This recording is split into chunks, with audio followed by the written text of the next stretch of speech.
Hi, welcome to my channel. ಇವತ್ತಿನ recipe chicken chops. ನಾನೊಂದು ಮೂರು ವಿಧಾನದಲ್ಲಿ ಚಿಕನ್ ಚಾಪ್ಸ್ ಮಾಡ್ತೀನಿ. ಅದರಲ್ಲಿ ಮೊದಲನೇ ವಿಧಾನ ಇದು ಗ್ರೇವಿ ಥರ ಮಾಡಿದ್ದೀನಿ.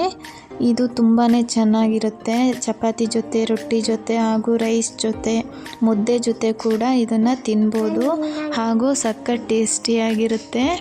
ಇವಾಗ ಇದನ್ನು ಹೇಗೆ ಮಾಡೋದು ಅಂತ ನೋಡೋಣ ಬನ್ನಿ. ಮೊದಲು ಒಂದು ಬಾಣಲಿನಲ್ಲಿ ಎಣ್ಣೆ, ಚಕ್ಕೆ, ಲವಂಗ, 2 ಏಲಕ್ಕಿ, ಸೋಂಪಿನ ಕಾಳು, 1 ಈರುಳ್ಳಿ, ಬೆಳ್ಳುಳ್ಳಿ, 1 ಇಂಚ್ ಶುಂಠಿ, ಒಂದು 6ರಿಂದ 7 ಹಸಿಮೆಣಸು, 2 ಟೇಬಲ್ ಸ್ಪೂನ್ ಅಷ್ಟು ಕೊತ್ತಂಬರಿ ಕಾಳು ಹಾಕ್ಕೊಂಡು ಹಸಿ ವಾಸನೆ ಹೋಗೋವರೆಗೂ ಚೆನ್ನಾಗಿ ಫ್ರೈ ಮಾಡ್ಕೊಬೇಕು. ಅದಕ್ಕೆ ಒಂದು ಸ್ವಲ್ಪ ಕಾಳುಮೆಣಸು ಹಾಕ್ಕೊಂಡು ಎಲ್ಲ ಫ್ರೈ ಆದಮೇಲೆ ಪುದೀನ ಸೊಪ್ಪು, ಕೊತ್ತಂಬರಿ ಸೊಪ್ಪು ಹಾಕಿ ಚೆನ್ನಾಗಿ ಇನ್ನೊಂದು ಸಲ ಮಿಕ್ಸ್ ಮಾಡ್ಕೊಬೇಕು. ನೆಕ್ಸ್ಟ್ ಈ ಕಡೆ ಒಂದು ಮಿಕ್ಸಿ ಜಾರ್ನಲ್ಲಿ ಕಾಯಿ ಹಾಕೋತಾ ಇದ್ದೀನಿ. ಇವಾಗ ಫ್ರೈ ಮಾಡ್ಕೊಂಡಿರೋ ಮಸಾಲೆ ಹಾಕ್ಕೊಂಡು ನೀರು ಹಾಕಿ ಅದನ್ನು ಮಿಕ್ಸಿ ಮಾಡ್ಕೋಬೇಕು.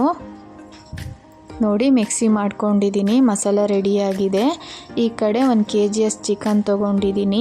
ಇವಾಗ ಇನ್ನೊಂದು ಬಾಣಲಿನಲ್ಲಿ ಎಣ್ಣೆ ಹಾಕಿ ಒಗ್ಗರಣೆಗೆ 1 ಹಸಿಮೆಣಸಿನ್ಕಾಯಿ, 1 ಮೀಡಿಯಮ್ ಸೈಜ್ ಈರುಳ್ಳಿ ಮತ್ತು ಪಲಾವ್ ಎಲೆ ಹಾಕಿ ಚೆನ್ನಾಗಿ ಅದನ್ನು ಹುರ್ಕೊಂಡು ಚಿಕನ್ ಹಾಕ್ಕೊಂಡು 1 ಟೇಬಲ್ ಸ್ಪೂನ್ ಅರಿಶಿನ ಪುಡಿ, 1 ಟೇಬಲ್ ಸ್ಪೂನ್ ಉಪ್ಪು ಹಾಕಿ ಚೆನ್ನಾಗಿ ಒಂದು ಸಲ ಅದನ್ನು ಮಿಕ್ಸ್ ಮಾಡ್ಕೋಬೇಕು.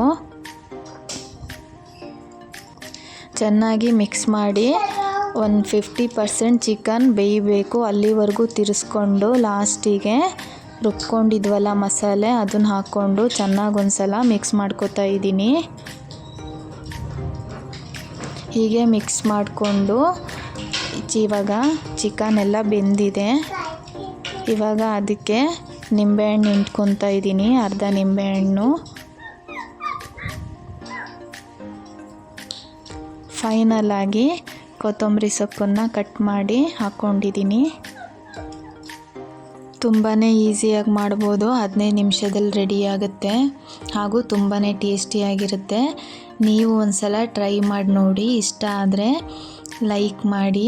ಇವಾಗ ಒಂದು ಪ್ಲೇಟಲ್ಲಿ ಸರ್ವ್ ಮಾಡ್ಕೊತಾ ಇದ್ದೀನಿ. ನೋಡಿ, ತುಂಬ ಚೆನ್ನಾಗಿ ಬಂದಿದೆ ಹಾಗೂ ಬೆಂದಿದೆ ಕೂಡ. ಇಷ್ಟ ಆದರೆ ನೀವು ಒಂದು ಸಲ ಟ್ರೈ ಮಾಡಿ ನೋಡಿ.